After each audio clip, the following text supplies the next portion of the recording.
Okay, so starting with the chapter coordination compounds. Now these compounds are also referred to as complexes. No?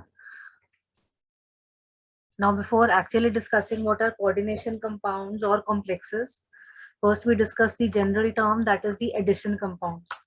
अब addition compounds का मतलब है बच्चे when you are mixing two stable compounds, मतलब दो stable compounds already हैं और आप उनको mix करो and you get something new, and that something new is an addition compound. जैसे देखो, if I take potassium sulfate and I mix it with aluminium sulfate and I recrystallize a compound from them, the recrystallized compound is potash alum or Fitkari. So this is actually the formula for potash alum, है ना. ऐसे ही if I take copper sulfate which is a light blue solution, it's a stable compound in itself, और साथ में मैं उसमें क्या डाल दूं, अमोनिया, जो अपने आप में एक स्टेबल दूसरा कंपाउंड है. इन दोनों को मिक्स करने पे the colour changes to dark blue. तो जब डार्क ब्लू हो जाता है मेरा solution, obviously something new is formed. That new addition compound is this, it is CuSO4.4 NH3.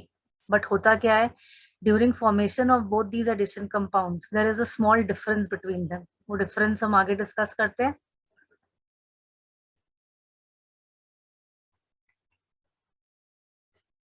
ये देखो फर्क कब आता है, जब मैं इन दोनों एडिशन कंपाउंड्स को उठा के किस में डालती हूँ, वाटर के अंदर, है ना. Two things can happen. मैंने एडिशन कंपाउंड को उठाया and I dissolve it into water. If the compound completely dissociates into its respective ions, then it is called as a double salt, जो कि मेरा potash alum है ना. It's a white crystalline solid, but the moment I put this into water, I dissolve this white solid into water, it dissociates into potassium ions, aluminium ions and sulfate ions, and I can perform a salt analysis on all of these ions. सारे cations and ions पे test करके मैं prove कर सकती हूँ कि these ions are present in the solution. So this type of a compound is called as a double salt. मतलब double salt क्या होता है, it is that addition compound जिसको अगर वाटर में डाला जाए तो dissociates completely into its ions, है ना. सारे आयंस का टेस्ट मुझे पॉजिटिव मिल जाएगा. On the other hand, if the compound does not dissociate completely or a new ion is formed, that case it is called as a coordination compound or a complex. ठीक है, जो हमारा second example था, copper sulphate, treating it with 4 moles of ammonia, what happens is it forms a complex ion of this sort, है ना. ये square bracket वाला जो मेरा स्पीशीज है, दिस इज अ कॉम्प्लेक्स और अ कोऑर्डिनेशन कंपाउंड. ठीक है, अब होता क्या है, ये जो कोऑर्डिनेशन कंपाउंड होता है इसमें कॉपर और अमोनिया के बीच में देयर आर कोऑर्डिनेट बॉन्ड्स, है ना, जिसको भी हम आगे वैसे डिस्कस करेंगे. But coordinate bonds are type of covalent bonds only, तो इसलिए ये वाटर में डिसोसिएट नहीं होता, है ना. तो मतलब कॉपर सल्फेट में जब आपने अमोनिया डाला and this dark blue compound is formed, इसको अगर अब मैं वाटर में डालूं तो ये जो स्क्वायर ब्रैकेट वाला आयन है, मतलब ये कॉपर और अमोनिया यहाँ से अलग अलग नहीं होगा. This is not going to dissociate, उल्टा it dissociates into this complete, ये कॉम्प्लेक्स जो केटायन एक बना है ना, कॉम्प्लेक्स जिसमें देखो 2+ चार्ज है स्क्वायर ब्रैकेट के अंदर, this is a complex cation, it's a complex ion basically. और साथ में क्या अलग हो गया, सल्फेट. तो सल्फेट का टेस्ट तो आ जाएगा, बट कॉपर Cu2+ और NH3 का टेस्ट नहीं आएगा, है ना. This cupra ammonium ion, CuNH3 whole 4 का नाम है क्यूपरा अमोनियम आयन.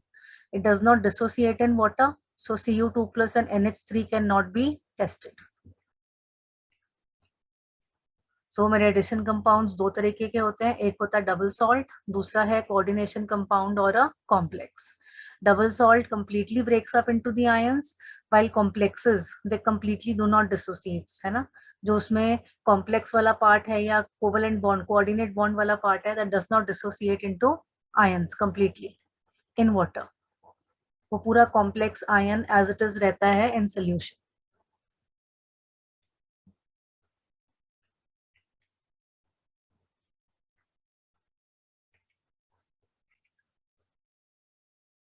ना. अब next, how Werner he made an attempt to explain कि इस तरह से ऐसा क्यों हो रहा है, why these complexes are formed.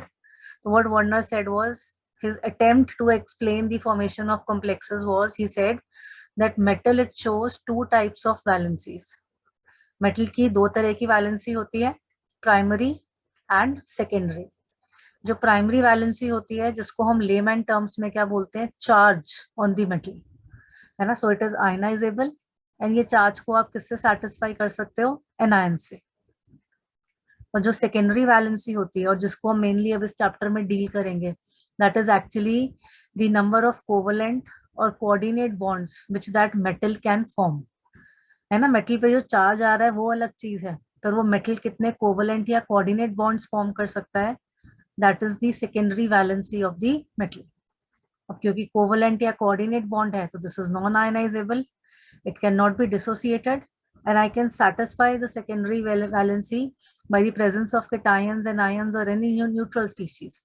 अब कैसे satisfy करते हैं, ये cation and ion neutral species को क्या बोलते हैं, we'll discuss that, है ना. इनको ligands बोला जाता है, और इसके ऊपर क्या होना चाहिए, सिर्फ only the presence of lone pairs. So I can have cationic species which have lone pair, I can have anionic species which have lone pairs, I can have neutral species which have lone pairs.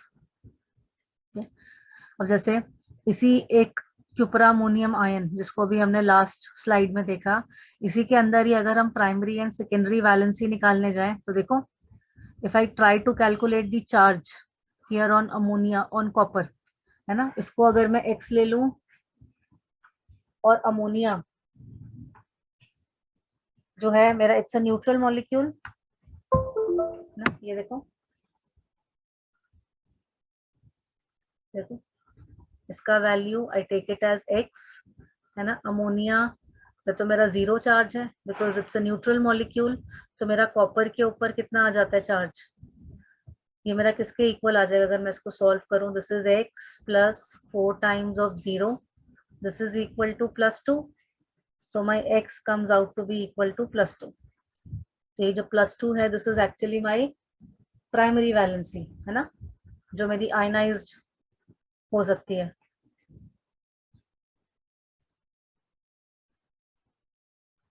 ठीक है, और जो मेरी secondary valency है, that is basically the number of covalent bonds which are formed. अब देखो, ये copper के साथ कितने अमोनिया जुड़े हुए हैं, 4, तो ये 4 इसकी क्या हो जाएगी, secondary valency, also called as the coordination number, है ना. इस चैप्टर में will deal with this a lot, that is the coordination number of the metal. So primary valency of copper here is 2, but the secondary valency of copper here is 4 because it is forming 4 bonds with ammonia.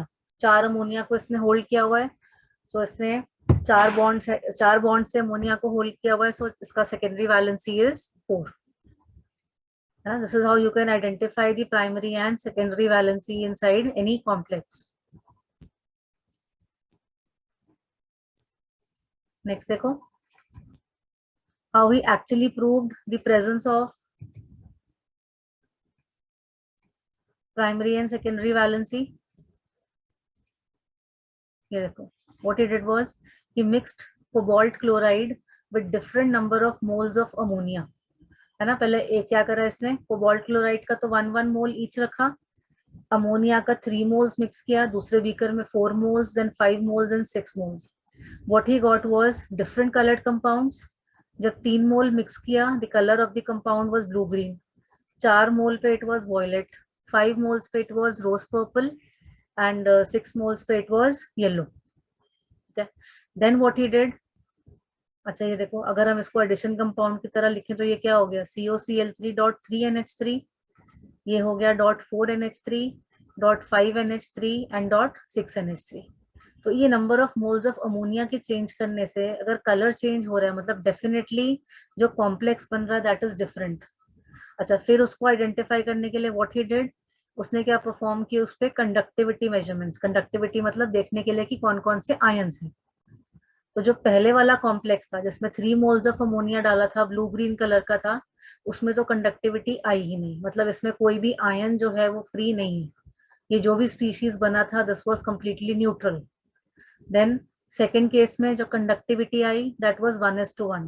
1:1 का मतलब एक cation बना और एक anion. ठीक है, second case में, second मतलब थर्ड केस में, where there were 5 moles of ammonia, that was rose purple in colour, conductivity आई 1:2 के कॉरेस्पॉन्डिंग. 1:2 मतलब 3 आयंस की कंडक्टिविटी मिली, एंड जो कंडक्टिविटी कॉरेस्पॉन्ड कर रही थी वो 1 कैटायन और 2 एनायंस की थी. मतलब इस जो भी कॉम्प्लेक्स था इसमें there is 1 cation and 2 anions.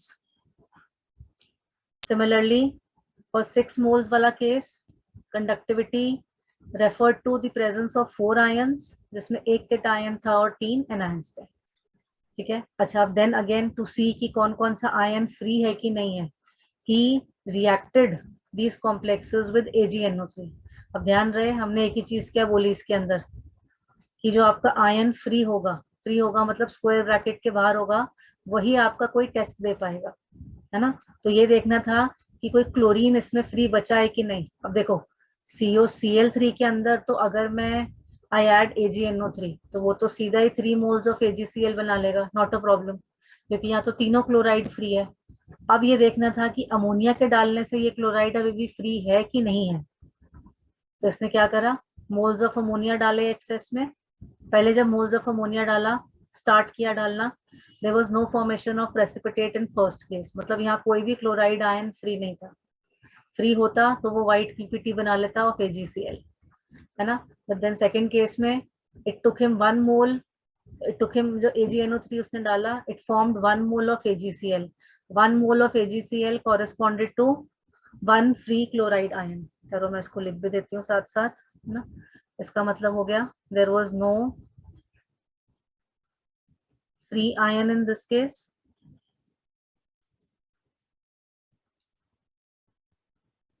Okay. 1 mole में it had 1 आयन, और 1 भी कौन सा आयन, AgNO3 कौन देता है, क्लोराइड आयन का टेस्ट है ये. So it had 1 chloride ion free. जो सेकेंड वाला कॉम्प्लेक्स है that corresponded to 2 moles of AgCl, क्योंकि वे तो कर सकते हैं ना, प्रेसिपिटेट वे करके हमने निकाल लिया कि ये 2 मोल है. तो it corresponded to the presence of 2 chloride ions which are free, and last case में it corresponded to 3 chloride ions which are free. तो इस सब से, इन सब से what information he gathered और what he could put a picture together is कि पहले वाले केस में जो कोबाल्ट है, जब उसमें आपने 3 मोल्स ऑफ अमोनिया डाला, चलो थोड़ा सा मैं इसको एक्सपैंड कर देती हूँ, है ना. तो फर्स्ट केस में जब आपने 3 मोल्स ऑफ अमोनिया डाला इन दिस केस, तो अमोनिया और क्लोराइड दोनों ही कोबाल्ट को क्या हो गए, बाउंड अच्छे, है ना. It formed a complete complex जिसमें से कोई भी आयन नहीं था, कुछ नहीं था. अब ध्यान दो, इस कॉम्प्लेक्स के अंदर there are 3 ammonia and 3 chloride. मतलब how many ions are there, how many groups are there, 6. तो ये जो 6 है मेरे कोबाल्ट की क्या है, सेकेंडरी वैलेंसी. अब नीचे देखो, सेकेंड केस में देखो, this corresponded to 2 ions. 2 ions मतलब एक केटायन एक एनायन, है ना. और जो आयन था वो एक क्लोराइड, अभी हमने देखा कि इट वाज फ्री, तभी तो AgCl बना. तो एक क्लोराइड को तो आप कहाँ रख दो, स्क्वायर ब्रैकेट के बाहर. तो अंदर क्या बचा, there were 4 moles of ammonia and 2 moles of and 2 chloride ions. तो 4 और 2, अभी भी अंदर क्या मेंटेन्ड है, इसकी secondary valency that is 6. Third case में there were 5 moles of ammonia, तो एक क्लोराइड रहा और 2 क्लोराइड कहाँ चले गए, बाहर. जो बाहर वाले चले गए वो तो आयनाइज हो गए, तो उन्होंने क्या दे दिया, 2 मोल्स ऑफ AgCl का पीपीटी, है ना. ये जो 1 मोल 2 मोल 3 मोल हमने लिखा, these are the moles of AgCl formed. Now this AgCl is a white precipitate, तो आप इसको वे कर सकते हो और इसके मोल्स निकाल सकते हो. ठीक है. ऐसे ही लास्ट वाले केस में जब हमने 6 मोल्स ऑफ अमोनिया डाला था, तो 6 मोल्स ऑफ अमोनिया डाला तो सारा ही क्लोराइड का चला गया बाहर. अब in all these complexes if you notice, जो मेरा कोबाल्ट है स्क्वायर ब्रैकेट में जब वो प्रेजेंट है, when it is forming a complex, उसके आसपास कितने ग्रुप्स हैं, देयर आर 6 ग्रुप्स. तो 6 actually here is the secondary valency of cobalt, है ना. और प्राइमरी वैलेंसी निकालनी है तो कोई भी कॉम्प्लेक्स उठा लो, एक्स करके यू कैन कैलकुलेट. ठीक है. चलो मैं ये भी करके दिखा देती हूँ, कैलकुलेट.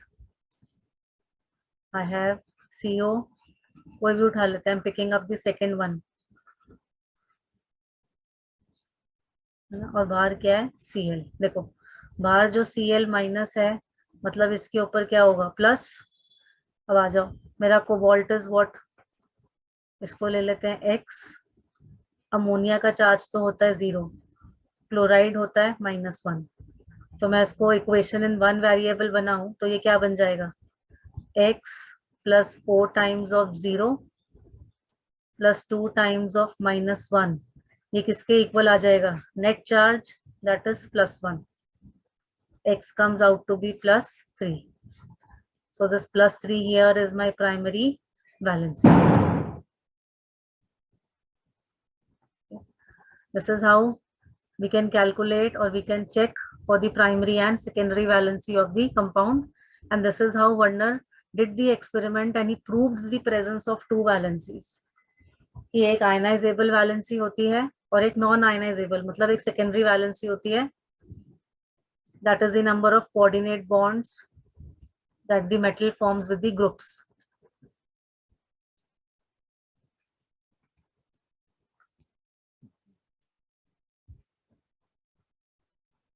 नेक्स्ट देखो, अब हम डिस्कस करते हैं कि कोऑर्डिनेशन कंपाउंड थोड़ा डिटेल में, वो तो हो गया existence, how Werner proved the presence of primary and secondary valency, है ना।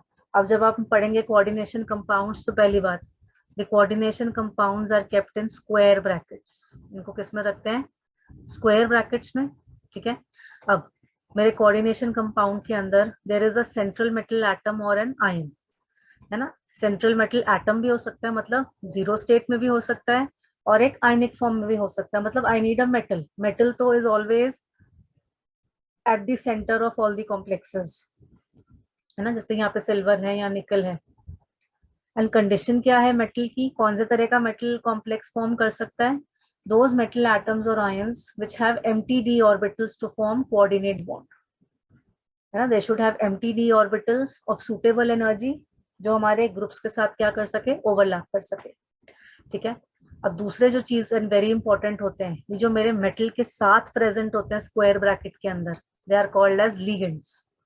सो groups which bring lone pair electrons और चार्ज इलेक्ट्रॉन, मतलब जो लोन पेयर के थ्रू अटैक करते हैं या अपने नेगेटिव चार्ज के थ्रू अटैक करते हैं, उसमें भी तो इलेक्ट्रॉन्स होते हैं, to form coordinate bond with the metal, मतलब they form coordinate bond with the metal via the lone pairs present on them or via the negative charge.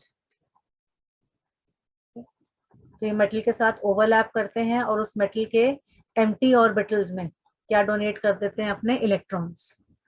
So this is how the bond is formed. I have a metal which has an empty box, it has an empty d orbital, ligand अपने electrons लेके आ रहा है, ये electrons loan pair के भी हो सकते हैं, नेगेटिव चार्ज के भी हो सकते हैं, and it forms one coordinate bond. Coordinate bond मतलब it's a type of covalent bond only, लेकिन equal sharing नहीं हुई ना, मेटल ने एक ऑर्बिटल प्रोवाइड कर दिया which is empty, ligand पूरा पेयर ऑफ इलेक्ट्रॉन्स लेके आ गया और शेयर कर दिया मेटल के इस ऑर्बिटल में, तो बना तो ये भी एक क्या कहते हैं, covalent bond he, but this is not equal sharing वाला कोवलेंट बॉन्ड, है ना। इसको हम क्या बोलते हैं, कोऑर्डिनेट बॉन्ड, बिकॉज इसमें एक मेटल एम्प्टी और जगह प्रोवाइड कर रहा है एंड दूसरा ग्रुप कंप्लीटली क्या प्रोवाइड कर रहा है, pair of electrons.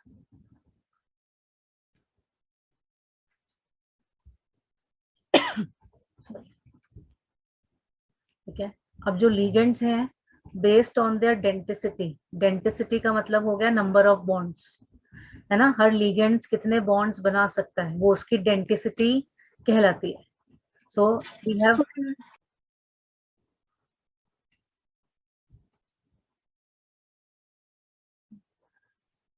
So based on कि मेरा लिगेंड कितने बॉन्ड्स बना सकता है, जो कि उसकी डेंटिसिटी हम बोलते हैं, वी कुड हैव मोनोडेंटेट और यूनिडेंटेट लिगेंड्स, है ना, मोनोडेंटेट और यूनिडेंटेट। मोनोडेंटेट मतलब which can form only one coordinate bond, है ना, कौन कौन से हो गए मेरे, I can have Cl-, water, ammonia, hydroxide, ठीक है। बट इफ यू नोटिस यहाँ पे when these groups are acting as a ligand, ligand मतलब जब ये क्या बना रहे हैं, कोऑर्डिनेट बॉन्ड, तो इनके नेम में थोड़ा सा डिफरेंस आता है।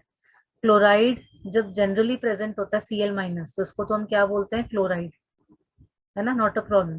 बट जब ये लिगेंड की तरह प्रेजेंट होता है, this is called as chlorido, तो there is a difference in the name. ऐसे ही H2O को आप क्या बोलते हो, water, but as a ligand it has the name aqua. Similarly NH3 is ammonia, but as a ligand it is called as amine. Similarly OH- is called as hydroxo. Now, इसी monodentate में we have one category called as the ambidentate ligands. Ambidentate ligands क्या हो गए? होते तो monodentate हैं, but they have more than one donor sites. जैसे for example cyanide, है ना? अगर cyanide C से bond बनाता है और यही cyanide N के lone pair से भी क्या बना सकता है? Bond बना सकता है. So this is something like, this is similar to your ambident nucleophiles जो हमने haloalkanes, halorines में पढ़े थे.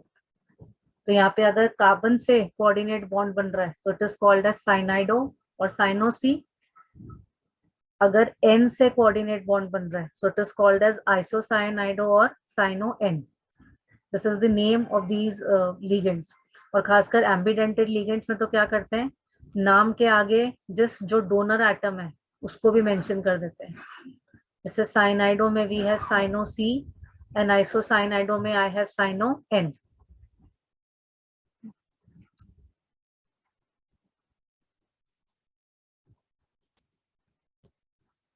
नेक्स्ट देखो बायोडेंटेट लिगेंड्स. बायोडेंटेट लिगेंड्स मतलब they can form two coordinate bonds, है ना. टू कोऑर्डिनेट बॉन्ड्स बना सकते हैं. तो based on that we have two types, symmetrical biodentate and unsymmetrical biodentate. फर्क क्या है दोनों में, ये देखो. सिमेट्रिकल बायोडेंटेट में जो ग्रुप्स हैं, जो मेरा लिगेंड है बनाएगा तो दो कोऑर्डिनेट बॉन्ड, लेकिन यहाँ पे दोनों जो डोनर एटम्स हैं दे आर सेम. देखो ऑक्सिलेटो में दोनों बॉन्ड्स कहाँ से बन रहे हैं, ऑक्सीजन से. ऐसे ही इथेन 1,2 डायमीन, इसको शॉर्ट में EN लिखते हैं. इसमें दोनों डोनर एटम्स मेरे कौन से हैं, N, है ना. डोनर एटम सेम है, तभी it is called as a symmetrical biodentate ligand. और जैसे नीचे वाला एग्जांपल देखो, ग्लाइसिनेटो, जिसको शॉर्ट में हमने लिखा है GLY. यहाँ पे भी ऑक्सीजन से एक कोऑर्डिनेट बॉन्ड बन रहा है, N से एक कोऑर्डिनेट बॉन्ड बन रहा है. पर जो ऑक्सीजन पे नेगेटिव, मतलब जो नेगेटिव चार्ज है वो ऑक्सीजन पे है, ऑक्सीजन के ऊपर है, और जो लोन पेयर है वो N के ऊपर. तो जो डोनर एटम्स हैं दे आर डिफरेंट, है ना. एक तरफ ऑक्सीजन से बॉन्ड बन रहा है, एक तरफ N से बन रहा है. तो है तो biodentate but it is unsymmetrical biodentate. So this ligand is called as glycinato, or in short it is written as GLY.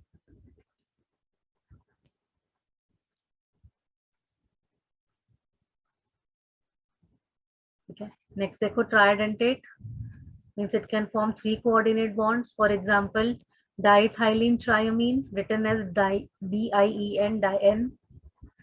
Similarly 4 coordinate bond वाला क्या हो गया, tetradentate. Triethylene diamine, that is TRIEN, tri-N. It can form 4 coordinate bonds.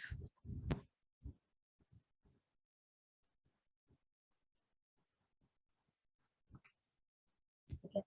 Now when a very special case, I mean it's a very very very important ligand, है ना. Something called as EDTA. It's an hexadentate ligand, मतलब इसमें 6 donor sites हैं. EDTA is the acronym for ethylene diamine tetraacetate ion, है ना. इसमें भी देखो मेरे जो पहले तो 6 डोनर साइड ढूंढते हैं, 2 नाइट्रोजन हो गए और जो 4 ये एसिटिक एसिड एसिटेट आयंस वाले ग्रुप लगे, 4 ऑक्सीजन से क्या हो रहा है, donation. So there are 6 donor sites in this ligand. ये लिगेंड इतना जबरदस्त मेटल को क्या कहते हैं, क्लिंग करता है या पकड़ता है. ये एक ही बहुत है मेटल के 6 बॉन्ड्स को क्या करने के लिए, सेटिस्फाई करने के लिए. Excuse me ma'am.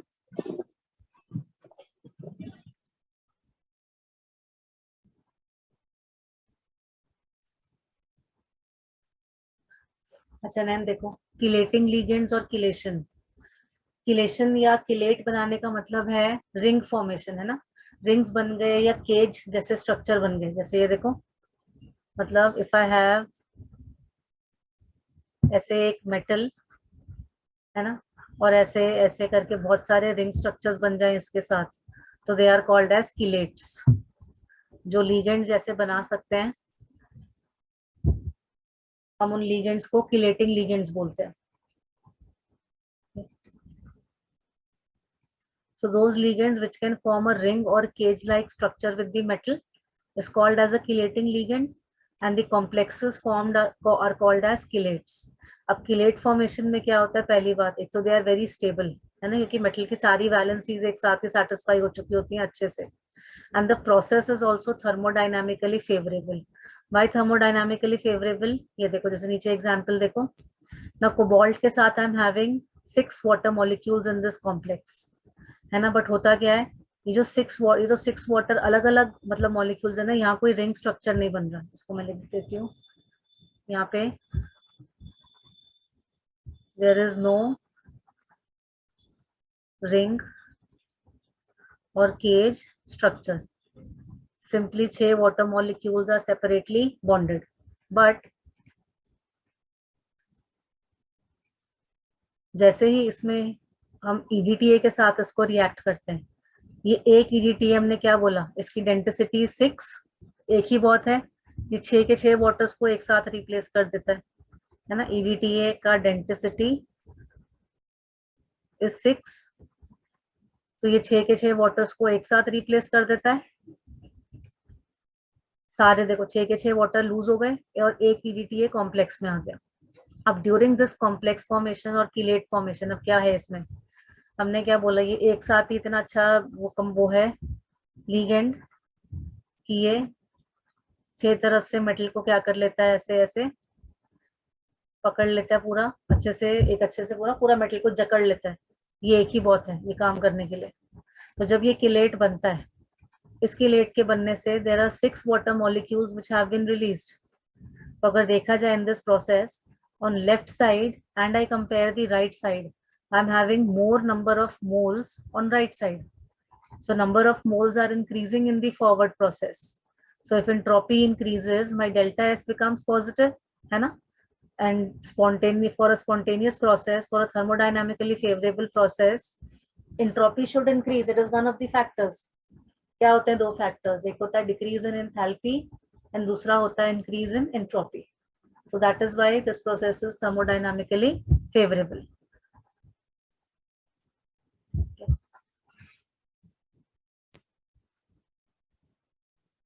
Next now, ये है coordination number. अब coordination number, अगर कोई एक complex आपको given हो and you have been told to calculate the coordination number, so you can use this formula. It is the number of ligands multiplied by their density, है ना, और अगर बहुत सारे ligands हैं, तो बहुत सारे ligands को अपने density के साथ multiply कर दो और आपस में add कर दो, जैसे देखो now chromium here is bounded to amine ligand and oxalato ligand. amine के number of ligands कितने हैं, देखो ये लिखा है यहाँ पे, this is 2, और amine का डेंटिसिटी हमने पढ़ा, इट्स अ मोनोडेंटेट लिगेंड, है ना। ऑक्सलेटो की बात करें तो ऑक्सलेटो का नंबर भी कितना है, 2, and oxalato is a bidentate ligand, तो इसका denticity is 2. If I put this into the formula, I get the coordination number here as 6. So this is one way where or how you can calculate the coordination number.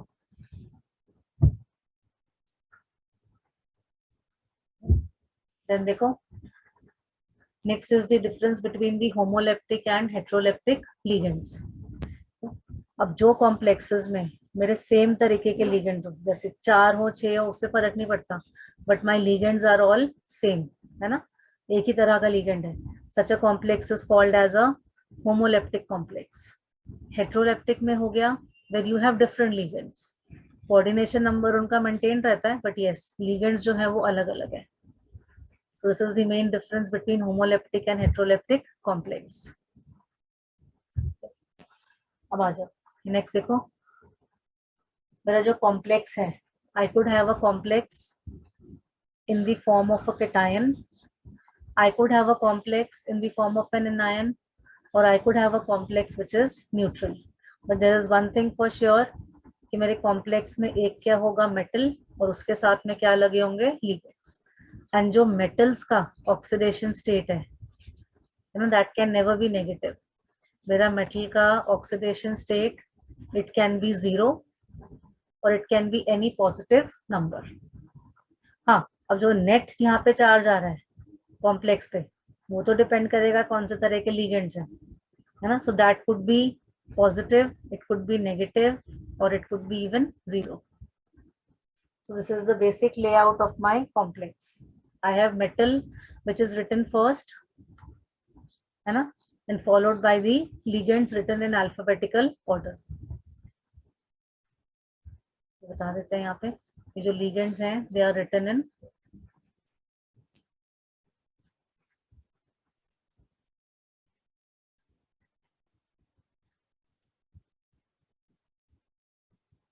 alphabetical order.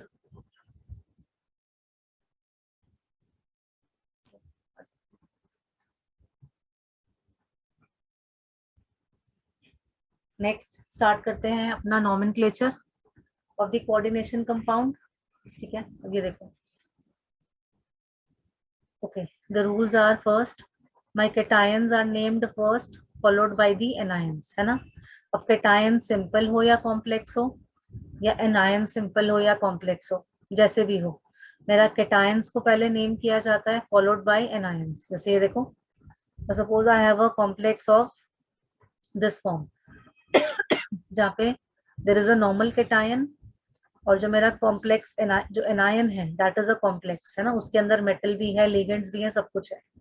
और second case क्या हो सकता है, जहाँ पे आई have a cation वाला complex, cation एक complex है मेटल और लिगेंड्स के साथ, लेकिन जो नेट चार्ज है वो पॉजिटिव है, और बाहर क्या लगा है उसके एक एनायन.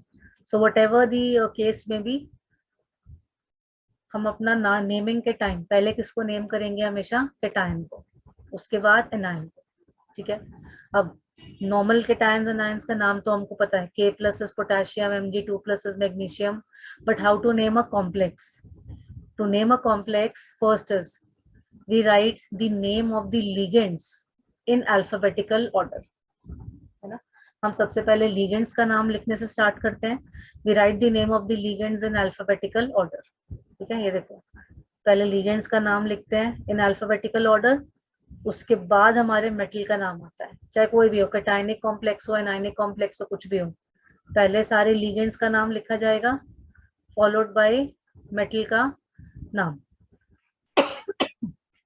देन लिगेंड्स की रेप्लिकेशन है, 2 लगे हैं, 3 लगे हैं, तो उसके लिए we can use the words di, tri, tetra and so on.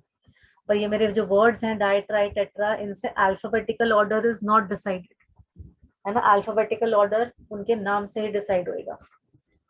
Then the name of the ligands, जब आपने सारे लिगेंड्स का नाम लिख लिया, it is followed by name of the metal, और उसके साथ ब्रैकेट में क्या मेंशन्ड होता है, मेटल का oxidation state in Roman numerals, है ना. मेटल का oxidation state is mentioned in Roman numerals.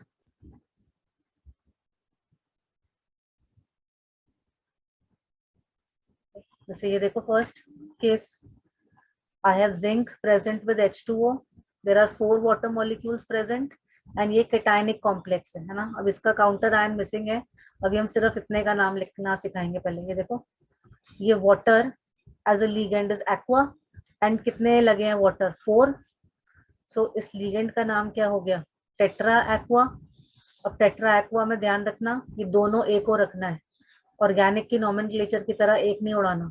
2 ए आ रहे हैं, 2 एम आ रहे हैं, जो भी आ रहे हैं आने दो, you'll keep both of the A's together.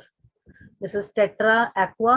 अब उसके बाद आ जाएगा मेटल का नाम जिंक, ब्रैकेट में उसका ऑक्सीडेशन स्टेट दैट इज 2, और आगे एक सिंपल आयन. तो this is tetra aqua zinc 2 ion.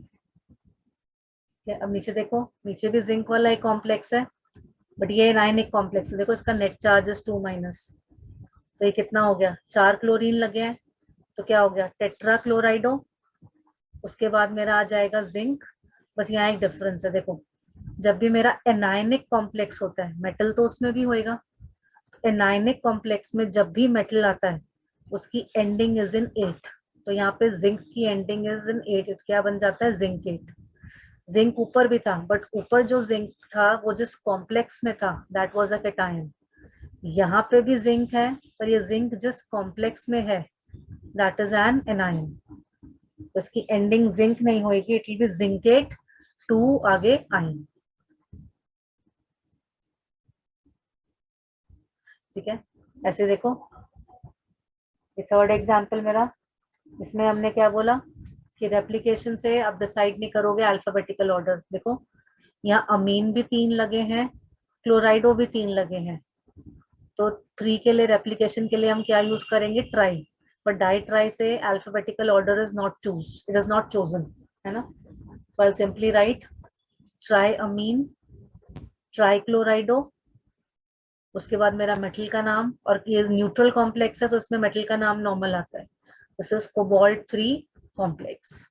And while writing the name there is no space, है ना, जैसे हमारा ऑर्गेनिक का नॉमेनक्लेचर था, देयर वाज नो स्पेस, यहाँ पे भी कोई स्पेस नहीं है. जब तक कॉम्प्लेक्स का name is not complete, you write all the things together. This is triamine trichlorido cobalt 3 complex.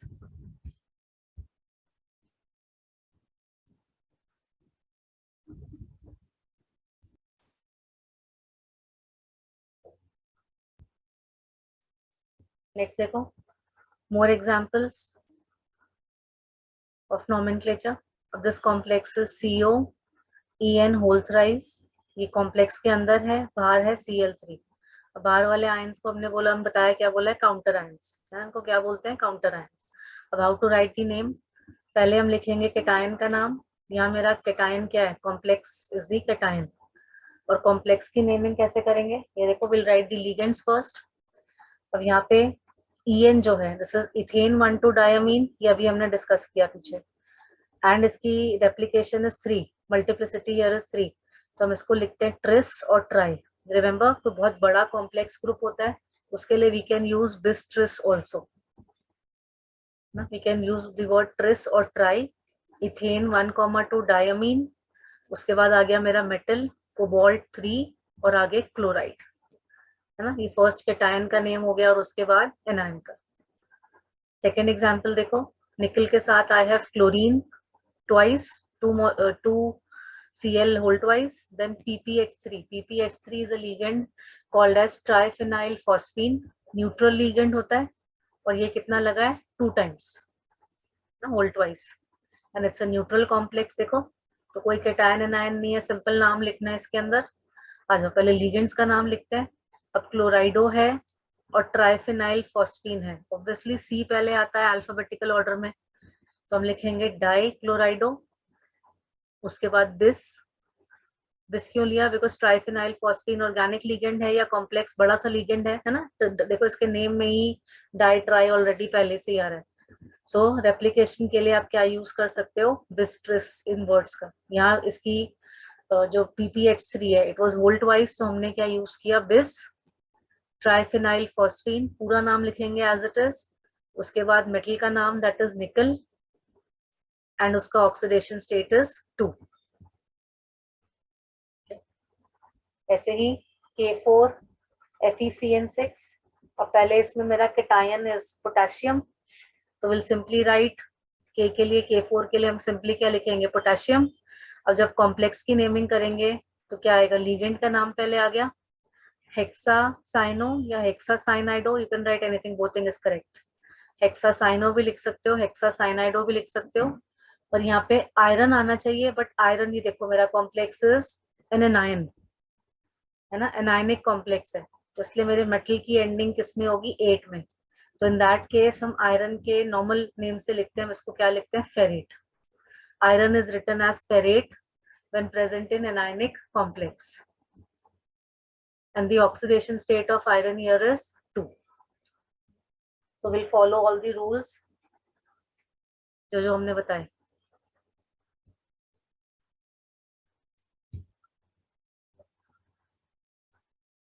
Next देखो, यहाँ we have picked up 2 examples जहाँ पे we are having our ambidentate ligands, है ना. ये देखो, अब ये NO2 में अगर N से कोऑर्डिनेट बॉन्ड बन रहा है, you can either call it as nitro और you can call it as nitrito N, and this is, ये जो हमने करा है, this is the preferred way of writing an ambidentate ligand. अच्छा, इसी में ही अगर कोऑर्डिनेट बॉन्ड O से बन रहा है, तो इसको या तो आप नाइट्राइटो लिखो सिंपली, या क्या लिख सकते हो, नाइट्राइटो O, है ना. नाम नाइट्राइटो है, बट N से बॉन्ड बन रहा है कि O से बन रहा है, that is mentioned. So this is going to go for all ambidentate ligands. जैसे ये देखो, यहाँ पे पहले ligands का नाम लिखेंगे, मेरे 6 क्या लगे हैं यहाँ पे, नाइट्राइटो N, तो हेक्सा नाइट्राइटो N, कोबाल्ट, अब कोबाल्ट एक नेगेटिव कॉम्प्लेक्स में है तो क्या हो जाएगा, कोबाल्टेट, आगे इसका ऑक्सीडेशन स्टेट हो गया +3 आयन, है ना। कैसे निकालेंगे देखो, एक बार ये भी बता देते हैं। इसको ले लो x, ये हो गया -1, तो ये क्या बन जाएगा, this is x -6 is equal to -3, x comes out to be +3।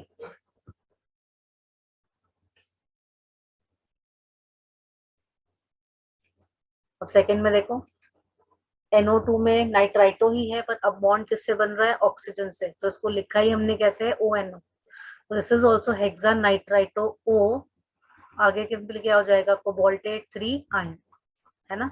यहाँ पे मेरा NO2 और ONO क्या थे, एम्बिडेंटेट लिगेंड्स।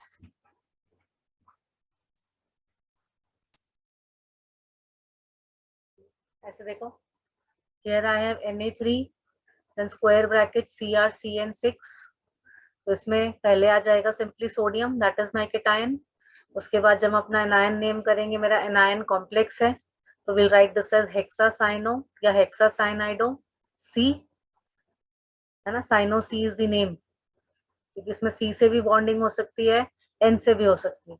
अगर C से है, CN लिखा हुआ तो इट इज साइनो C, या NC लिखा है so that is cyano N, तो it is hexacyano C chromate 3 ion. Chromate क्यों किया, because chromium is present in a negative complex. ऐसे नीचे देखो, पोटेशियम है, सिंपली पोटेशियम लिखा, leave space, write tris oxalato या tri oxalato cobaltate 3 ion, cobaltate 3 complex, sorry, ठीक है। ट्रिस ऑक्सिलेटो, ट्राई ऑक्सिलेटो कुछ भी लिख सकते हो इन दिस केस। ऐसे देखो, पोटेशियम, आगे स्क्वायर ब्रैकेट में मेटल है iridium, C2O4 whole thrice, so that is tris oxalato या ट्राई ऑक्सिलेटो। इरिडियम का क्या बन जाएगा, इरिडेट, और 3 आ गया उसका ऑक्सीडेशन स्टेट। नेक्स्ट एग्जांपल देखो, I have NH4 whole twice, but ये मेरा काउंटर आयन ही है, उसको हमने सिंपली क्या लिखा, अमोनियम। अब देखो, काउंटर आयंस के लिए 2 हो, 4 हो, 6 हो, आप उनके लिए कोई डाई ट्राई हेक्साई नहीं यूज करोगे, है ना। I give you an example, अगर हम AlCl3 लिखते हैं सिंपली, एक नॉर्मल सॉल्ट जब लिखते हैं ना, जैसे हमने लिखा AlCl3, तो उसको आप सिंपली क्या लिखते हो,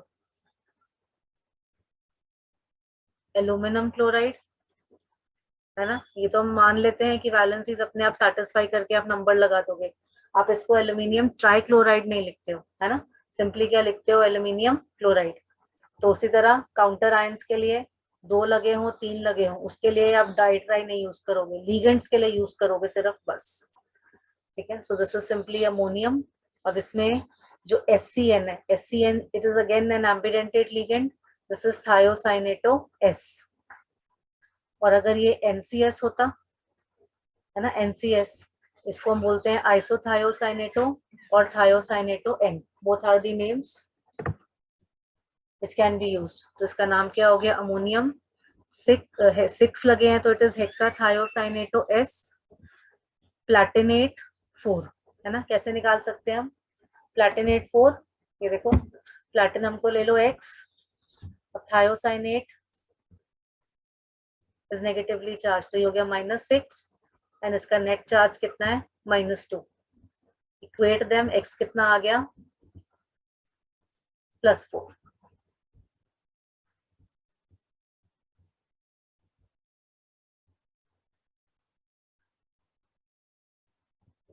ये और एग्जांपल्स देखो, अब यहाँ पे जो फर्स्ट एग्जांपल है, इसमें मेरा cation is again a complex, my anion is again a complex, तो दोनों की नेमिंग वैसी चलेगी कॉम्प्लेक्स की तरह। पहले हम कैटायनिक वाला कॉम्प्लेक्स नेम करेंगे, PY ligand is a ligand called as pyridine, it's a neutral ligand, है ना। तो क्या हो गया ये, टेट्रा pyridine platinum 2, और आगे लीवर स्पेस, अब एनायनिक कॉम्प्लेक्स का नाम लिखो, tetra chlorido platinate 2।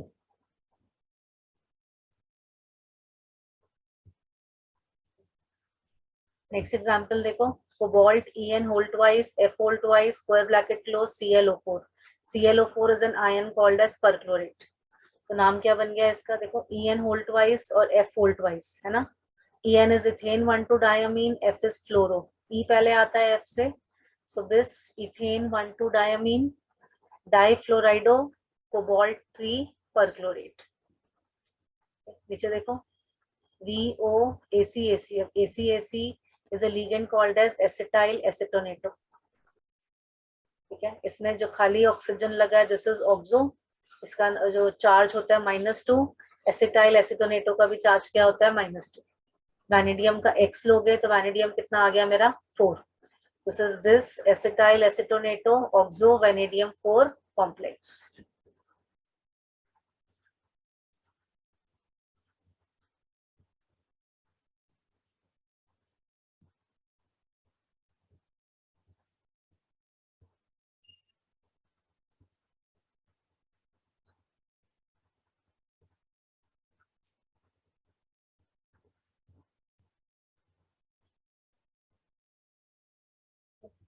So we'll do some more examples of naming.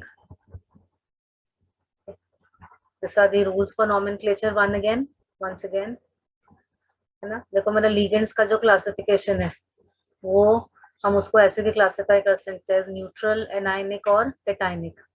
So you can note some names also. H2O is aqua, NH3 is amine, और ये जो PPH3 है this is triphenyl phosphine.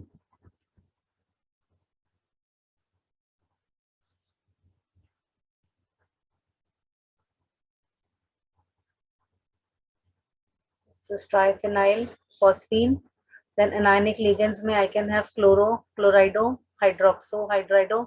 Cationic में NO plus is nitrosonium, NH3, NH2 plus is hydrazinium, NO2 plus is nitronium, and NH4 plus is ammonium.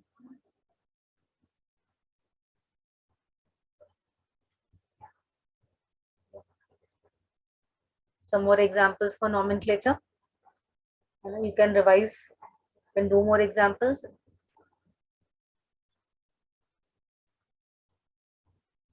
Okay. यहाँ से हम start करते हैं. That is something new which we are going to. देखो, some ligands ना, they can act as a bridging ligand. Bridging ligand का मतलब ऐसे दो metals के बीच में एक ligand आ जाए. It is called as a bridging ligand. So how to name a bridging ligand? That we are going to do. ठीक है, जैसे ये देखो, why can chlorine act as a ligand, bridging ligand? देखो इसके ऊपर एक नेगेटिव चार्ज तो है, it can form a normal, it's a monodentate ligand, it can form a coordinate bond, but साथ में उसके पास और lone pairs भी तो है ना, so it can use those lone pairs to form a bridge or a second coordinate bond with the another metal, है ना. अब जो मेरे bridging ligands होते हैं they are given by the symbol, उनसे पहले एक symbol लगाया जाता है, that is mu. okay? जैसे देखो, for example look in this complex. Now if you can see, यहाँ निकल और कोबाल्ट के बीच में Cl है ना. तो यहाँ मेरा क्लोराइडो इज द ब्रिजिंग लिगेंड.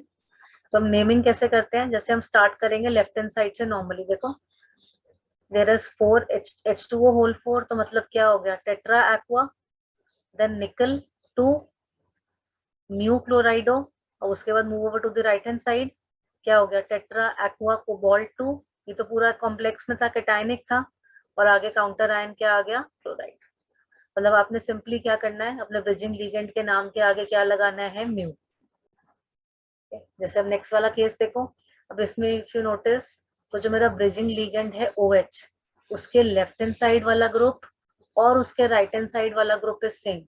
तो हम इनको इकट्ठा करके भी लिख सकते हैं लाइक दिस.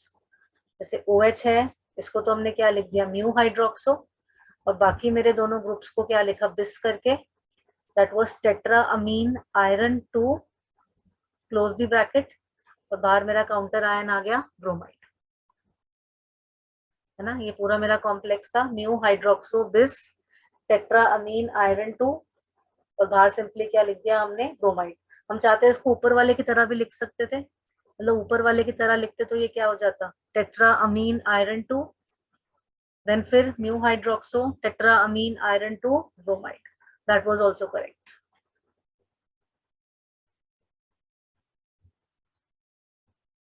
अब यहाँ देखो, in this example we have two bridging ligands, OH भी है और NH2 भी है, NH2 इज अमाइडो, ठीक है। आप कैसे नाम लिखेंगे, और हमारे ये वाले ग्रुप्स, ये लेफ्ट हैंड साइड वाला राइट हैंड साइड वाला नॉट सेम, सो फिर वही लेफ्ट हैंड साइड से स्टार्ट करेंगे। This is tetra aqua cobalt 3, फिर mu amido mu hydroxo, then tetra chlorido cobalt 3, है ना, it's a neutral complex. Simply और ऐसे कर लिख के छोड़ देंगे, मतलब इसके आगे सिंपल क्या लिख देंगे, कोबाल्ट 3 कॉम्प्लेक्स, खत्म। This is how some examples of how to name a bridging ligand.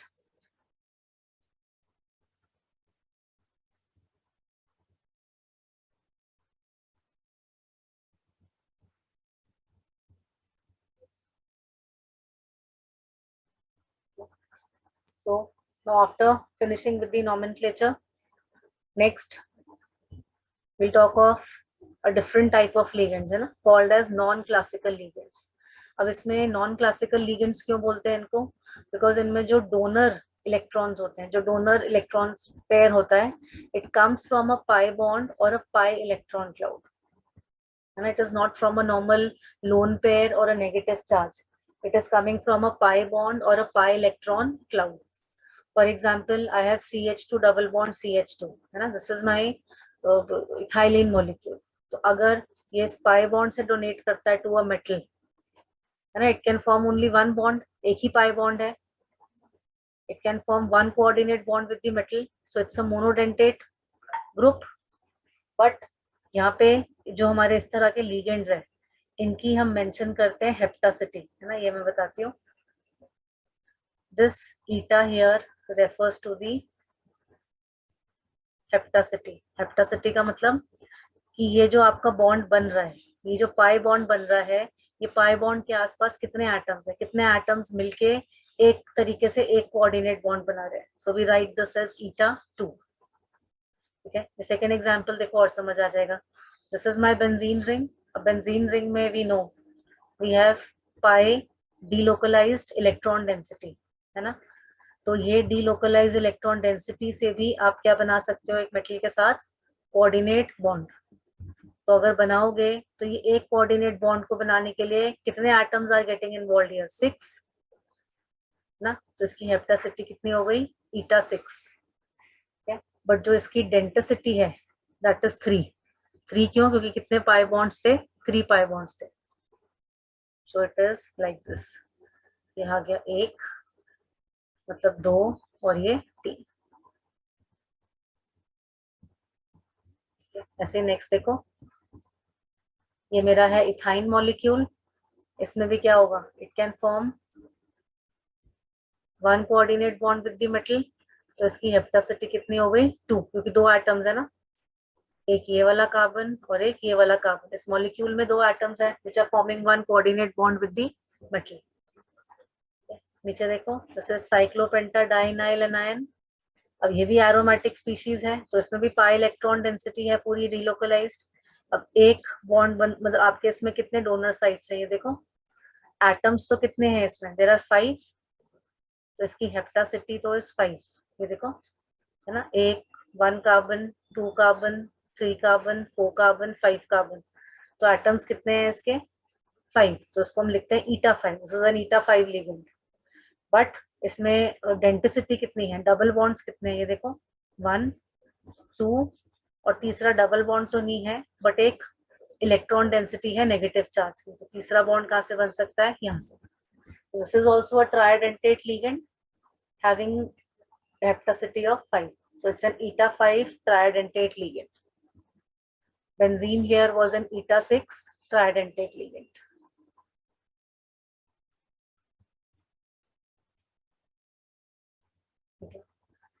जो नेक्स्ट मेरे लिगेंड्स हैं, they are pi acceptor ligands और पाई एसिड्स लिगेंड, ठीक है। क्यों बोलते हैं इनको पाई एक्सेप्टर लिगेंड्स, ये देखो, for example I have carbon monoxide, और फॉर दैट मैटर साइनाइड और NO+, है ना, ये सारे 14 इलेक्ट्रॉन सिस्टम्स हैं।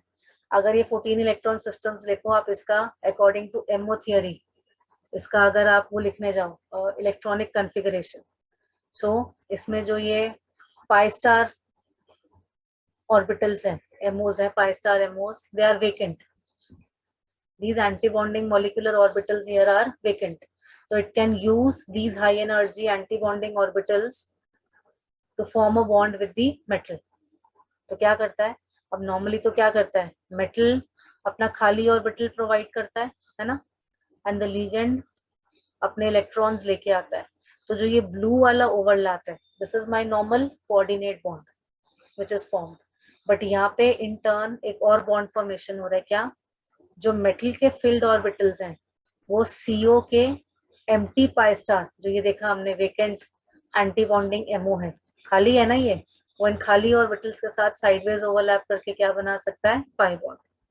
So we in these ligands, in these pi acceptor ligands और pi acid ligands, pi acceptor ligands क्यों बोले, क्योंकि ये पाई स्टार एम्प्टी ऑर्बिटल्स में क्या एक्सेप्ट करते हैं, मेटल के electrons. So it is like there is a formation of sigma bond as well as a pi bond in these cases. This is called as synergic bonding. Other metal carbonyls may will deal with this, but this type of bonding is a very, very strong form of coordinate bond which is formed. है ना? These are some common oxidation state or charges of the metals. You can keep an eye out. Oxidation state निकालते हुए, these might be helpful. ठीक है, अब आ जाओ. Next is something which we are going to do is the EAN rule or the effective atomic number rule. अच्छा, ये rule क्या बोलता है कि जो मेटल है जब वो कॉम्प्लेक्स बनाता है, it makes these complexes to attain inert gas configurations, है ना. अब वो फॉलो कर रहा है कि नहीं EAN रूल को, सारे कॉम्प्लेक्स नहीं करते, बट टू चेक वो कर रहा है कि नहीं, how we can do is how to find out the EAN number, जिसको बोलते हैं. कैसे निकालते हैं, we take the atomic number minus the oxidation state plus twice of the coordination number. जैसे ये देखो, if I look at iron here, iron is H2O, it's whole 6, power कितनी है, इनको ये चार्ज कितना है, 3+, atomic number of iron is 26, minus oxidation state कर दो, -3 कर दो, प्लस हर एक कोऑर्डिनेट बॉन्ड में 2 इलेक्ट्रॉन्स हो गए, है ना. तो इसलिए 2 into CN किया हमने, 6 into 2 कितना हो गया, 12. What you get here is 36, है ना, and 36 is the atomic number of an inert gas.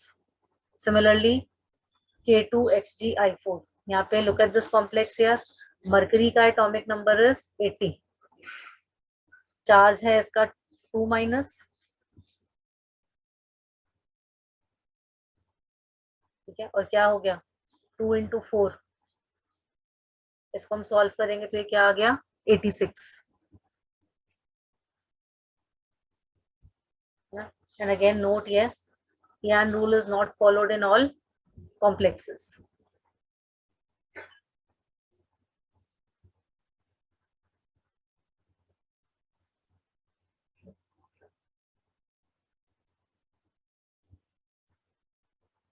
Next ये देखो, एक again a peculiar complex, this is the brown ring test for nitrate, है ना. अगर आपने नाइट्रेट का टेस्ट करा है तो उसका कंफर्मेटरी है एक brown ring test. This is the formula for that brown ring. तो यहाँ पे क्या होता है देखो, और इसके लिए एक टिपिकल चीज तुम याद भी रख सकते हो, ये देखो, इन दिस कॉम्प्लेक्स जब भी Fe और NO आमने सामने आते हैं, तो जब Fe NO के साथ प्रेजेंट होता है, it is always present as NO+, और कोई एलिमेंट होगा NO के साथ तो वो NO ही रहता है.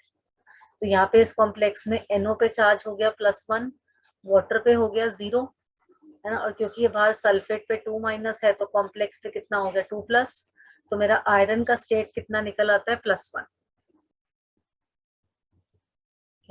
तो मैं इसमें अगर निकालने जाऊँ अपना EAN rule, atomic number is 26 minus the oxidation state, तो -1 कर दिया, प्लस क्या हो गया, कोऑर्डिनेशन नंबर इंटू 12, तो 5 वाटर है, 1 NO है, टोटल लीगेंड्स कितने हो गए, 6. 6 into 2 is 12, तो कितना आ गया ये 37।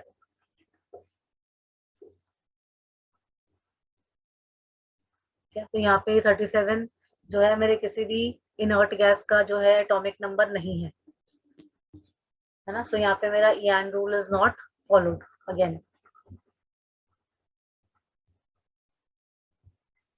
यहाँ देखो और एग्जांपल्स। आयरन 26, आयरन का स्टेट कितना है +2, तो हम इसको -2 कर देंगे। प्लस लीगेंड्स कितने हैं फिर से 6, तो 2 into 6 यहाँ पे फॉलो हो गया।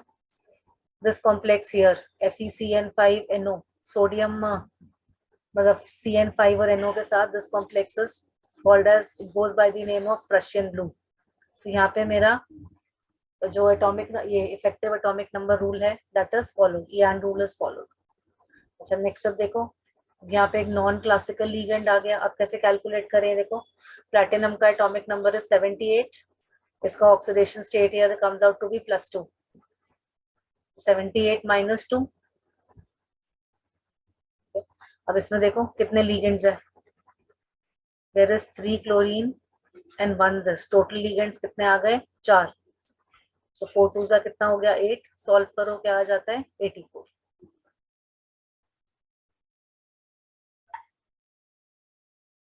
अब जो C2H2 था ये मेरा क्या था, मोनोडेंटेट लीगेंड, ध्यान रखना। अब नीचे वाला केस में देखो, कोबाल्ट में I have next eta5 C5H5, ठीक है। अभी हमने देखा C5H5 पे चार्ज कितना था -1, इस पे -1 था, तो 2 पे कितना हो गया -2, मतलब कोबाल्ट कितना आ गया +2। तो ये एटॉमिक नंबर 27 -2 प्लस जो इसकी हेप्टासिटी है C5H5 की जो डेंटिसिटी थी, सॉरी लिख देते हैं, this is a tridentate ligand है ना, और 2 लगे हैं तो कितने हो गए into 6, तो ये कितने डोनर मतलब यहाँ पे एटम्स कितने हो गए 6, और उसको 2 से मल्टीप्लाई किया तो क्या आ गया 12, तो कितना आ गया इसमें 37। अगेन यहाँ पे Ian rule is not followed. So these are some methods, some examples of how to calculate the EN number. And yes, rule तो ये था कि complex बनता है so that it achieves an inert gas configuration, but it is not followed in all the complexes.